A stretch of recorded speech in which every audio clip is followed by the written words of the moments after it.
Autran avait raison avant tout le monde et que les découvertes et les recherches actuelles, de manière internationale, vont dans le sens de ce que Autran a rédigé, a écrit en 1935.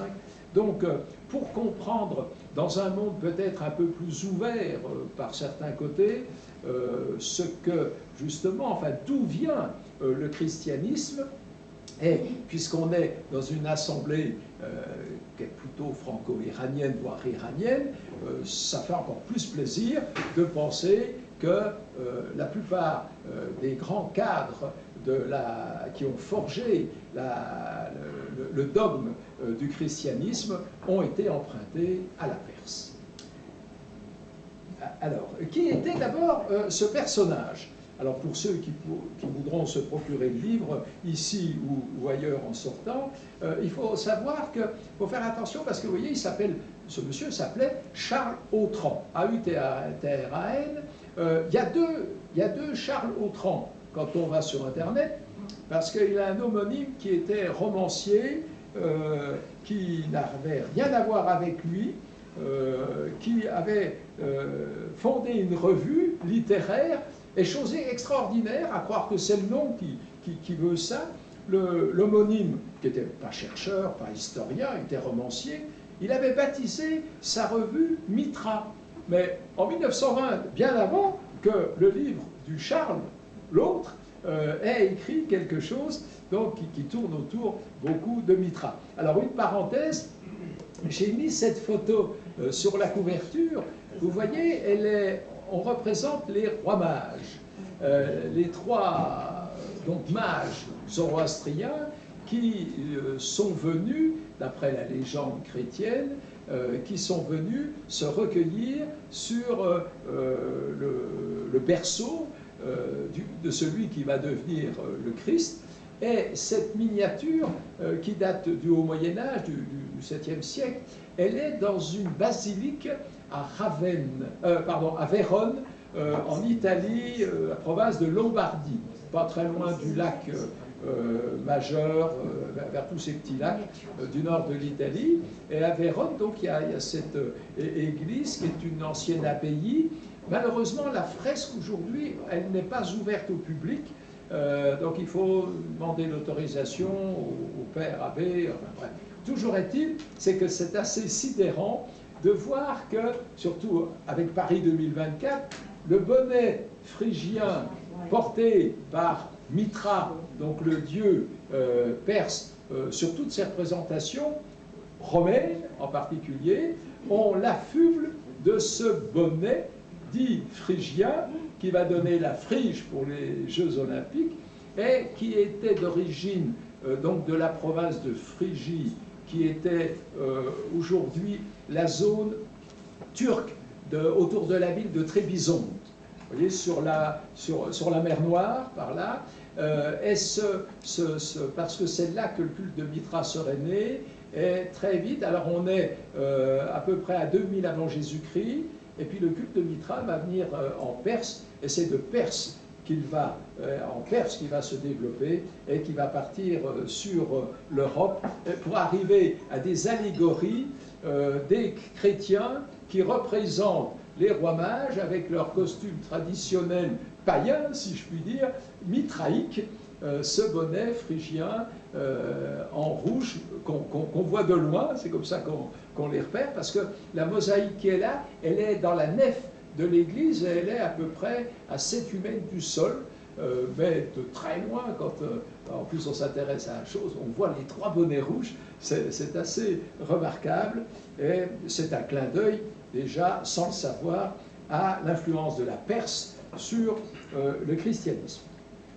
Alors, ce monsieur, cet auteur-là, il part comme stagiaire, chercheur, à l'Institut d'archéologie française du Caire.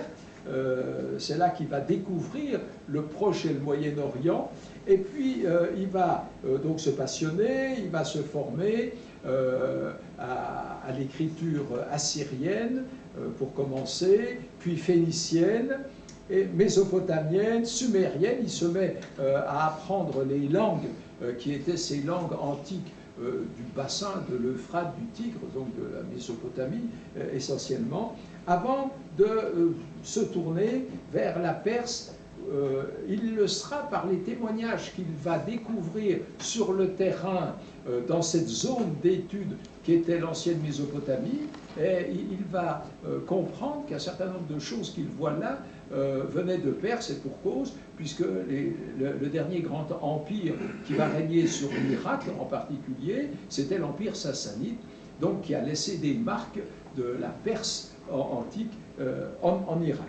Et donc il va se retrouver familier avec ce type d'influence. Alors, l'Iran, c'est aussi une chose qu'il faut souligner, c'est que l'Iran va jouer un rôle, avant d'imaginer son influence sur le christianisme, déjà par sa position géographique, parce que c'est d'Iran que vont partir les missionnaires chrétiens. Donc on est 3e siècle après Jésus-Christ, 4e siècle après Jésus-Christ, et les missionnaires chrétiens qui sont déjà bien établis dans l'empire sassanide, notamment dans l'ouest de l'Iran et le sud de l'Iran. Je vous parlerai d'un exemple autour du lac d'Urumie tout à l'heure, qui existe encore. Ces missionnaires, c'est de là qu'ils vont partir pour étendre l'influence du christianisme en direction de l'Est, et en particulier de la Chine. Et les missionnaires, les premiers missionnaires chrétiens qui arrivent en Chine au Haut Moyen-Âge étaient tous établis à l'origine en Perse, et c'est de là qu'ils partent. On peut comprendre aisément avec les routes de la soie, donc tous ces itinéraires, il n'y a pas un itinéraire, ce n'est pas l'autoroute A6, il y avait plusieurs grands itinéraires, maritimes d'ailleurs ou terrestres. Eh bien, c'est par ces itinéraires qu'ils auront les occasions de se joindre à des caravanes, pour des raisons de sécurité, de 1000 chameaux, et qu'ils vont partir en direction de la Chine pour évangéliser le monde chinois. Alors, il va imaginer, la thèse d'Autran, c'est de faire, pour lui, il y a une relation entre l'origine des Écritures ou de l'Écriture et l'origine des religions. Alors évidemment, la Perse est un haut lieu de l'origine des Écritures, comme la Phénicie aussi. Et donc, c'est là qu'il va creuser le sujet en se disant, mais est-ce qu'on peut imaginer que c'est à partir de la... Alors, il étudie la Phénicie pour voir ce qui a pu se passer, puis il va voir qu'en fin de compte, les religions modernes de la Phénicie, elles viennent d'ailleurs, et il arrive en Perse, et il voit petit à petit, il étudie pour comprendre qu'est-ce qui se passait en Perse avant le christianisme. Évidemment, les premières critiques qu'on va lui faire, parce que c'était la mode à partir de 1900, dans les recherches, aussi bien américaines, anglaises qu'allemandes, c'est de donner le beau rôle dans l'influence, dans le fonctionnement du christianisme au monde gréco-romain. Pour une simple et bonne raison, c'est que les chercheurs occidentaux étaient plus familiers et connaisseurs de la civilisation gréco-romaine que de la civilisation perse dans ces époques de 1900 encore. Et donc, évidemment, Autran, lui, arrivant et disant « Non, non, non, je ne pense pas. La Perse, la Grèce a joué un petit rôle de transmission, mais infime. On va voir la trace dans tel et tel aspect du christianisme, mais l'essentiel du christianisme, c'est une copie conforme de ce qui existait dans la Perse bien avant le christianisme. » Alors, je vais quand même prendre un exemple pour montrer que les critiques, elles n'étaient pas unanimes, parce qu'il y a un personnage qui est belge d'origine, et qui écrit à la sortie du livre donc, qui prend la défense de l'auteur, critiqué, je vous dis, par ses pairs. Et ce monsieur, il s'appelle Jacques Duquesne, et c'est un grand spécialiste de l'Iran. Et voilà ce qu'il dit. Il suffit de le connaître, Autran, un peu, pour s'attendre à trouver dans un livre de lui, surtout sous un pareil titre, pas mal de substances explosives.